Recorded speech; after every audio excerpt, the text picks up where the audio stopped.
ప్రస్తుతం మనతో పాటు ప్రముఖ తంత్ర జ్యోతిష్యులు, జ్యోతిష రత్న, జ్యోతిష సామ్రాట్ చింతా రుక్మాన్ గదరావు గారు మనతో ఉన్నారు. గురువు గారితో మాట్లాడేద్దాం. నమస్కారం గురుగారు. మాతృదేవోభవ, పితృదేవోభవ, ఆచార్య దేవోభవ. ఓం నమో మాందేశ్వరాయ నమః. గురుగారు, డిసెంబర్ మాసం 2025 విశేషంగా మనం సంవత్సరం చివరిలోకి వచ్చేసాము. మిథున రాశి వారి స్థితిగతులు ఏ విధంగా ఉండబోతున్నాయి, ఎలాంటి జాగ్రత్తలు తీసుకోవాలి ఓవరాల్ ఈ నెల అంతా కూడా? 2020 సంవత్సరం డిసెంబర్ మాసం మిథున రాశి వాళ్ళకు రాశి ఫలాలు చెప్పిన ముందు ఈ మన తెలుగు వాళ్ళందరూ కూడా ఇంగ్లీష్ సంవత్సరానికి అలవాటు పడ్డారు. ఇంగ్లీష్ సంవత్సరం ప్రకారం ఇది చివరి మాసం. మనం వారికి అనుగుణంగానే ఈ మాస ఫలితాలు చెప్తున్నాము. ఈ మాస ఫలితాలు చెప్పే ముందు ఈ రాశి యొక్క ప్రత్యేకతలు కొన్ని మనం చెప్పుకుందాం. ఈ మిథునము అంటే మైథునము. మిథునము అన్న మైథునము అన్న కలయిక అని అర్థం. ఈ రాశిలో ఒక స్త్రీ పురుషుల తలలు లేదా ఒక చిన్నపిల్ల ఇద్దరు చేతులు పట్టుకున్నట్లు ఇద్దరు ఉన్నట్టు జంటగా కనిపిస్తారు. ఇది కలయిక అని అర్థం. కలపడము అని అర్థం. కమ్యూనికేషన్ అని అర్థం. ప్రపంచం అంతా కమ్యూనికేషన్ లేకపోతే ప్రపంచం లేదు. కమ్యూనికేషన్ అనేది అంటే ఈ కమ్యూనికేషన్ అనేదాన్ని సూచించేది కాబట్టి ఇద్దరు కలయిక అన్నారు. ఇప్పుడు ఇద్దరు కలయిక వల్లే మూడో వ్యక్తి పుడుతున్నాడు. ఒకరికొకరు సహకరించుకుంటేనే ఇంకొక ప్రాజెక్ట్ ముందుకెళ్తా ఉంది. ఈ కొరియర్ సర్వీస్, ట్రావెలింగ్ అంటే మీకు డ్రైవర్స్, కమ్యూనికేటర్స్, వీళ్ళంతా కొరియర్ బాయ్స్. మన హోటల్లో మనకు భోజనం పెట్టేటువంటి వ్యక్తి కూడా మన కమ్యూనికేటరే. అంటే ప్రతి ఒక్కటి ఈ కమ్యూనికేషన్ సహకారం లేకపోతే ప్రపంచం లేదు, ఏమీ తయారు కాదు. ప్రయత్నము, సహకరించాలంటే ప్రయత్నించాలి కదా. ప్రయత్నము అనే స్థానం ఇదే. మనం వివాహం చేసుకోవాలన్నా ప్రయత్నించాలి, చదువుకోవాలన్నా ప్రయత్నించాలి, బస్ స్టాండ్కి వెళ్ళినా ప్రయత్నించాలి. ఇది కమ్యూనికేషన్. ఈ ప్రయత్నం అనేది కమ్యూనికేషన్. కాబట్టి ఈ రాశి లేకుండా ప్రపంచంలో ఏది జరగదు. ఎవరు ప్రయత్నించలేకపోయినా కూడా ఏమీ తయారు కాదు. వస్తు మార్పిడి, ఒకప్పుడు వస్తు మార్పిడి విధానం ఉండేది. నాకు కావాల్సిన వస్తువు నీది ఉంటే నీకు కావాల్సిన వస్తువు అది ఉండేది, మార్చుకుందాం. ఈ వస్తు మార్పిడి కమ్యూనికేషన్. తర్వాత ధైర్య, వీర్య, విజయస్థానం అంటే ఇక్కడ పరాక్రమ స్థానం అంటారు దీన్ని.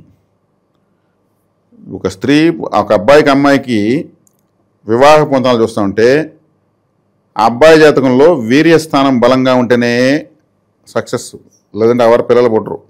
మూడో స్థానం కుజుడు, వీళ్ళిద్దరు బాగుండాలి. కుజుడు రక్తానికి అధిపతి, పరాక్రమానికి అధిపతి. మూడో స్థానము ఇతనికి ఇంకా అది బలహీనంగా ఉండే అబ్బాయి బాగుండాలి తెల్లగంటే ఏం చేస్తాం? వీర్య బలం లేదు అతనికి. లేనప్పుడు పెళ్లి చేసి ఏం చేస్తాం? డిసప్పాయింట్ అవుతారు. ఇది మనము కొంచెం విడమరి చెప్పడం వల్ల విజ్ఞానం అర్థమవుతుంది. ఇది వీర్యస్థానము అంటే శక్తి. కాబట్టి ఈ రాశి ఎంత ఇంపార్టెంట్ అనేది ఇప్పటికే అర్థమవుతుంది మనం వింటున్న వాళ్ళకు. అందుకే ఇక్కడ పార్వతీ పరమేశ్వర స్థానం కూడా అంటారు. ఆరుద్ర నక్షత్రం ఇక్కడే ఉంది. శివుడు అంటే అర్ధనారీశ్వరుడు, కమ్యూనికేషన్. శివుడు అంటే పంచభూతాలు. నమశివాయ అంటే పంచభూతాలని అర్థం. కాబట్టి ఇక్కడ చాలా చాలా స్పెషల్ రాశి ఇది. ఇంక రాశి వీక్గా ఉంటే వాళ్ళకి ఏ విధంగా ఏం అర్థం కాదు, ఏమీ చేయలేరు, నా వల్ల ఏం కాదు. కాలపురుడికి మూడో స్థానం అంటే చేతులు అని అర్థం. ఏమీ చేయలేరు వాళ్ళు. చేత కాదు అంటారు కదా. కాలు కాదని ఎందుకు అంటారు, చేత కాదని ఎందుకు అంటారు? ఇవి చేతులు కాబట్టి, మూడో స్థానం కాబట్టి రాయాలన్నా సంపాదించాలన్నా చేతి నిండా, కనీసం పెళ్ళిళ్ళు సరైన మంగళసూత్రం కట్టాలని కూడా చేతిలో ఉండాలి. కాబట్టి అందుకే దీన్ని పరాక్రమ స్థానం ఉన్నారు. ఒక ఆయుధం పట్టాలంటే కూడా చేతులే కావాల్సింది. ఒక సంగీతం వాయించాలని కూడా చేతులే కావాల్సింది. ఏదైనా ఒక సంగీతం మీరు వినిపిస్తే అది ఇంకొకరు వినిపించాలంటే అది కమ్యూనికేట్ అవుతుంది. కాబట్టి ఇక్కడ సాక్షాత్తు ఆది దేవతలైనటువంటి పార్వతీ పరమేశ్వర రాశిగా ఇది ఉంది.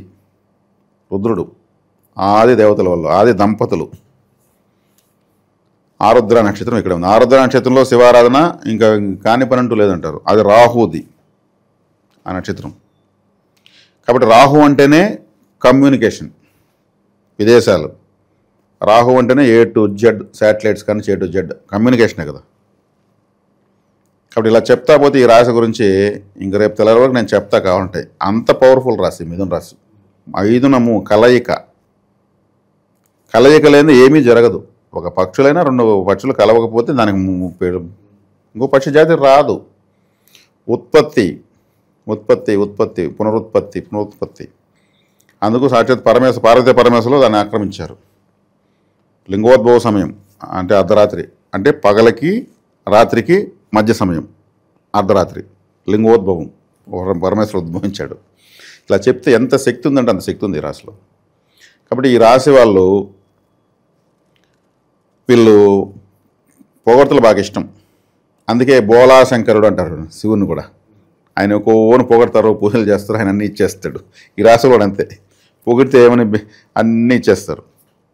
ఇంకొకరిని ఆదరించడం వీళ్ళు గొప్ప వాళ్ళు. వీళ్ళు ఈ రాశి వాళ్ళు వీళ్ళ వల్ల అవుతుంది, మన వల్ల అవుతుంది, మనం సంపాదించుకుందాము, నా వల్ల అవుతుంది, నువ్వు బాగుండి చాలు అంటుంటారు. అంటే వీళ్ళకి ఆ ధైర్యము, ఆ వీర్యము, ఆ విజయస్థానం, విక్రత్వం ఉంటుంది వీళ్ళకు. ఆడవాళ్ళైనా మగవాళ్ళైనా కొంతమంది కామెంట్స్ పెడుతున్నారు, మీరు చెప్తున్న మగవాళ్ళకైనా ఆడవాళ్ళకి ఏమి అంటున్నారు. ఇది ఆడవాళ్ళైనా మగవాళ్ళైనా నేను చెప్తున్న ప్రతి రాశిలోది ఆడవాళ్ళ రాశుల్లో ఉంటే అదే స్వభావాలు, మగవాళ్ళ ఉంటే అదే స్వభావాలు.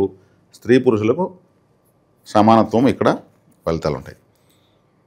కాబట్టి ఇక్కడ వీళ్ళను మనం పొగుడుతూ అప్రిషియేట్ చేస్తూ పోతామంటే వీళ్ళు ఏమైనా చేస్తారు. ఇది వీళ్ళ యొక్క పరిస్థితి. ఇప్పుడు మనం చాలా స్ట్రెంగ్త్గానే చెప్పాం చాలా. ఇక్కడికి ఇంకా చెప్తే దండిగా ఉంది. ఇంకా చాలా శివ కుటుంబమే ఉంది ఏకంగా ఈ రాశిలో. ఆ తర్వాత ఇంకో సందర్భం చెప్పుకుందాము. ఇప్పుడు ఈ రాశికి లగ్నంలో గురువు ఉన్నాడు, అంటే రాశిలో గురువు ఉన్నాడు. 10వ ఇంట్లో శని ఉన్నాడు. 6, 7 స్థానాల్లో కుజుడు, రవి, బుధ, శుక్ర ప్రభావాలు ఉన్నాయి. 3వ ఇంట్లో కేతు, 9వ ఇంట్లో రాహు ఉన్నారు. 9వ ఇంట్లో రాహు ఉంటే పితృ అరిష్టము. రాహు 9వ ఇంట్లో ఉండకూడదు. 7వ ఇంట్లో రవి ఉంటే అది కూడా పితృ అరిష్టమే. ఈ రాశికి రవి మంచివాడు కాదు. 10వ ఇంట్లో శని అష్టమాధిపతి 10వ ఇంట్లో ఉన్నాడు. అది అంత మంచిది కాదు, అష్టమాధిపతి కాబట్టి. గురువు జన్మలో ఉండడము, గురువు బాధకాధిపతి జన్మలో ఉన్నాడు. కేతు 3వ ఇంట్లో ఉన్నాడు. కేతు 3వ ఇంట్లో ఉంటే మంచిదే, కానీ వీళ్ళందరినీ కానీ ఆయన విశేషణ ఫలితాన్ని ఇచ్చేదేమి ఉండదు. ఇక్కడ ఏం చేసినా కానీ బుధుడు, శుక్రుడు చేయాలి. కానీ భాగ్యస్థానంలో తండ్రికి అరిష్టమే కానీ రాశికి రాహు మంచి చేస్తాడు. ఒక తండ్రి విషయంలో మాత్రం ఇబ్బంది, మిగిలిన విషయాలు బాగా చేస్తాడు. ఎందుకంటే రాశిలో ఉన్నాడు రారుద్రాకి అధిపతి 9లో భాగ్యంలో ఉన్నాడు కాబట్టి తండ్రి మినహా పితృ కారకత్వాలతో మిగతావంతా బాగా అభివృద్ధి చెందుతాయి. జన్మలో గురువు ఉన్నాడు కాబట్టి ఏదన్నా గ్యాస్ట్రిక్ ప్రాబ్లం కానీ, అజీర్ణం కానీ, గమనిస్తేనే తెలిసిన ఒక విధమైన తలనొప్పి కానీ ఉండేదానికి అవకాశం ఉంటుంది. అన్నిదా మించి అంత పెద్దగా దుష్ప్రభావం చూపించలేడు. శుభకార్యాలు బాగానే ఉంటుంది. ఇప్పుడు ఈ దశ ఇప్పుడు గోచరం ఉన్న వాళ్ళకు, ఈ రాశిలో ఉన్న వాళ్ళకు గురుదశ కానీ అయిపోయింటే ఇప్పటి వరకు లైఫ్లో ఈ గురువు పెద్దగా బాధించడు. గురుదశ కాని వాళ్ళకు ఎక్కువ బాధ ఉంటుంది, ఎందుకంటే ఆ దశ పెండింగ్లో ఉంది కాబట్టి. శని దశ అయిపోయింటే శని బాధించడు, 10% పనిచేస్తాడు, 90% అనుకూలమే చేస్తాడు. గురుదశ అయిపోయింటే గురువు అనుకూలం. అన్నప్పుడు ఏమైండాలి, వీళ్ళు పుట్టినటువంటి వీళ్ళ వయసు ఇప్పుడు ఒక 45 దాటే ఉండాలి. 45 సంవత్సరాల పైన ఉండే వాళ్ళకి బాగుంది. ఎందుకంటే గురుదశ 16 సంవత్సరాలు, శని దశ 19 సంవత్సరాలు, 30 సంవత్సరాలు అయిపోతున్నారు 2 దశలకే. 45 అంటే అప్పుడు ఆ 2 దశలు అయిపోయింటాయి, వాళ్ళకి బాగుంటుంది. మిగిలిన 45 లోపల ఉన్న వాళ్ళకు తీవ్రత ఎక్కువ ఉంటుంది. ఏజ్ బట్టి ఇక్కడ వయసు రీత్యా జ్యోతిషం ఒకటి ఉంది, దాన్ని మనం తొందరలో చెప్పబోతాం. చెప్తున్న రాశి ఫలితాల్లో చిన్నపిల్లలకు, అప్పుడే పుట్టిన పిల్లలకు, చనిపోయే వాళ్ళకి ఎట్ట పని చేస్తున్న పని చేయదు. అవగాహన కోసం, జ్యోతిషశాస్త్రాన్ని పైన నమ్మకం పెంచడం కోసం మనం చేస్తున్న ప్రయత్నం ఎన్నో రకాలుగా ఉంది. కాబట్టి 40 సంవత్సరాల పైన ఉన్న వాళ్ళకు గురువు శని వ్యతిరేకులు కాదు. ఇక రవి 7వ ఇంట్లో ఉన్నాడు కాబట్టి ఏదన్నా ఉష్ణము చేసేదానికి, వేడి చేసేదానికి, పితృ సంబంధికులతో అంటే సర్నేమ్ పాలవులతో కొంచెం గొడవలు వచ్చేదానికి, చికాకులు వచ్చేదానికి అవకాశం ఉంటుంది. వీళ్ళు వాచ్ కట్టకూడదు. రవి వీళ్ళకి పాపి. వాచ్ అంటే రవి కాలాన్ని తెలియజేస్తాడు కదా. రవి కాలానికి మనం పట్టుకోవడానికి తయారు చేసుకుంది కదా. డిజిటల్ వాచ్ కట్టాలి. డిజిటల్ వాచ్ అంటే నెంబర్లు పడి ఆడుతుంటాయి ఇట్లా, అది రాహు. నాది మిథున లగ్నం అండి, నేను డిజిటల్ వాచ్ కట్టుకున్నా. ముందున్న వాచ్లు కడితే సాఫ్ట్వేర్లు దెబ్బతింటా ఉన్నాయి, ఎగిరిపోతున్నాయి. నాది నేను ప్రాక్టికల్ చూసాను. సింహరాశి నా చిన్న అబ్బాయి, సింహరాశి మా అబ్బాయి కాబట్టి ఆడి చేతి నేను కట్టించుకున్నా, నేను డైరెక్ట్గా కట్టుకోలేదు. కలిసి రాదు. అదే వీళ్ళు వాల్ క్లాక్ శివాలయాన్ని కానుక ఇవ్వచ్చు, ఆలయాల్లో వాల్ క్లాక్లు పెడతా రావచ్చు, టైం కలిసి వస్తుంది. కాబట్టి ఇక్కడ వచ్చే కాడికి వీళ్ళకు బాగుందా అంటే బాగుంది, బాగాలేదా అంటే బాగాలేదు. గురుశనులు జన్మస్థానాన్ని 10వ స్థానాన్ని డీల్ చేస్తున్నారు కాబట్టి 40 సంవత్సరాల తర్వాత ఉన్న వాళ్ళకి బాగుంటుంది. ఆ వయసు లోపల ఉన్న వాళ్ళకి ఈ దశలు అయి ఉండవు. కాబట్టి దాని వీళ్ళ తీవ్రత ఎక్కువ ఉంటుంది. ఏ విషయాల్లో ఇబ్బంది ఉంటుందంటారు 40 కింద వాళ్ళకి? 40 కింద వాళ్ళకంటే ఇప్పుడు శని మహర్దశ జరుగుతుంది అనుకోండి, వీళ్ళ జీవితంలో అన్నీ ఆలస్యం జరుగుతుంటాయి. శనేశ్వరుడు అంటే ఆలస్య గ్రహము, ఆయన ఫలితం ఇస్తాడు, ఆయన ప్రయాణించేదాన్ని బట్టే ఇస్తాడు. ఆయన 30 డిగ్రీలు 2.5 సంవత్సరం, 24, 48 ఒక సంవత్సరం, 30 నెలలకు దాటుతాడు. 1 డిగ్రీ 1 నెలకు దాటుతాడు. ఆయన 2.5 సంవత్సరం పడుతుంది 30 డిగ్రీలు ఆయన దాటేదానికి. కాబట్టి ఆలస్యంగా ఫలితం ఇస్తాడు. వాళ్ళ వ్యక్తిగత జాతకంలో మళ్ళీ ఆయన అనుకూలంగా ఉన్నప్పుడే ఏదైనా కొంత ఫలితం ఉంటుంది, లేదంటే చాలా ఇబ్బందులు ఉంటాయి. అష్టమాధిపతి కాబట్టి అజ్ఞాతవాసము, అరణ్యవాసము అన్నీ చూపించేస్తాడు, అవమానవాసాలు అన్నీ చూపించేస్తాడు. స్త్రీ వల్ల ఏదైనా ఇబ్బందులు ఉంటాయి, వాళ్ళ వల్ల పరువు నష్టం కానీ ధన నష్టం కానీ? ఇప్పుడు శని మహర్దశ జరుగుతుంటూ ఉంటుంది. శని మహర్దశ వల్ల ఖచ్చితంగా ఉంటుంది. శని దశలో శుక్రభుక్తి వచ్చినప్పుడు ఖచ్చితంగా ఉంటుంది. కావాలని కొంతమంది టార్గెట్ చేసి ఇబ్బంది పెడేస్తారు. ఇప్పుడు సప్తమాధిపతి ఈయనకు బాధకాధిపతి అయినాడు. ఈ రాశికి సప్తమాధిపతి అంటే భార్య అని అర్థం. అతనే బాధకాధిపతి అయినాడు గురువు. అతను జన్మలో ఉన్నాడు, అప్పుడు కూడా ఇబ్బంది ఉంటుంది. వాళ్ళు సోదరీలు కావచ్చు, ఎందుకంటే 3వ స్థానం సోదరీలు అని చెప్పాను. ఈ రాశి వాళ్ళకి ఇంకొక గుడ్డు గుర్తు ఏమంటే బ్రదర్స్ అండ్ సిస్టర్స్ విషయంలో వీళ్ళు ఖచ్చితంగా ఇబ్బందులు ఎదుర్కొంటారు. గోచార ఫలితంతో పని లేదు, జన్మ జాతకంతో పని లేదు. ఎగ్జాంపుల్ మన మాజీ ముఖ్యమంత్రి వాళ్ళు జగన్మోహన్ రెడ్డి గారే. ఆయన ఆరుద్ర నక్షత్రం మిథున రాశి.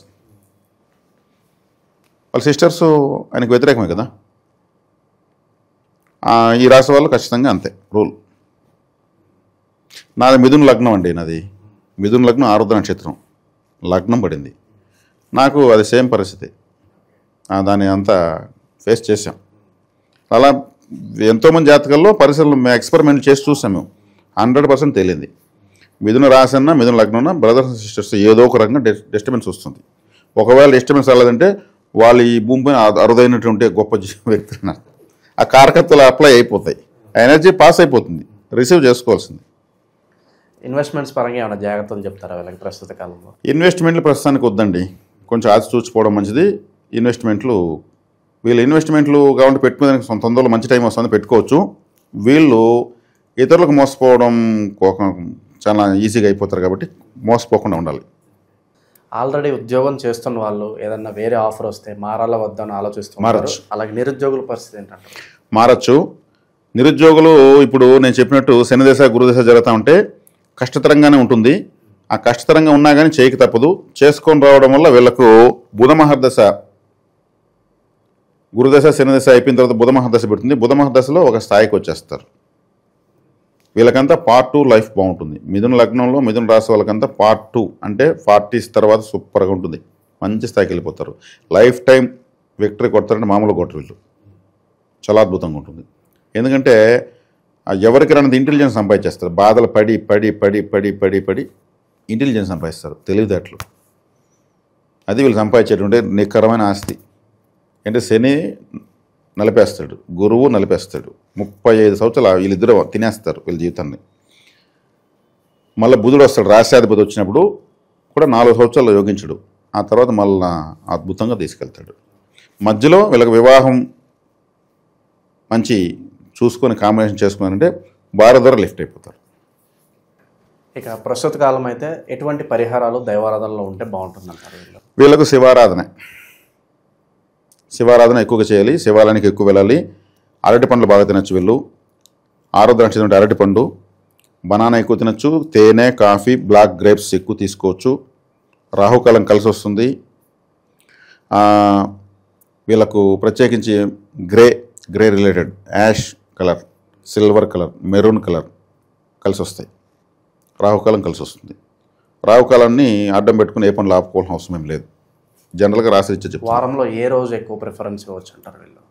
వారంలో వీళ్ళు తీసుకుంటే బుధవారము, శుక్రవారము. ఆ తర్వాత తీసుకుంటే రాహుకాలం ఒక వారానికి 21 గంటలు ఉంటుంది. 21 గంటలు కాదండి, ఒక రోజుకి 1.5 గంట. రావుకాలము యమగండం కలిపి 21 గంటలు ఉంటుంది. ఒక రోజుకి 1.5 గంట రావుకాలం వీళ్ళకి కలిసి వచ్చే కాలమే. ఓవరాల్గా మిథున రాశి వారి పరిస్థితి ఈ మాసం ఏ విధంగా ఉంటుంది, ఎలాంటి జాగ్రత్తలు తీసుకోవాలి, చాలా బాగా వివరించారు. ధన్యవాదాలు. ధన్యవాదాలు.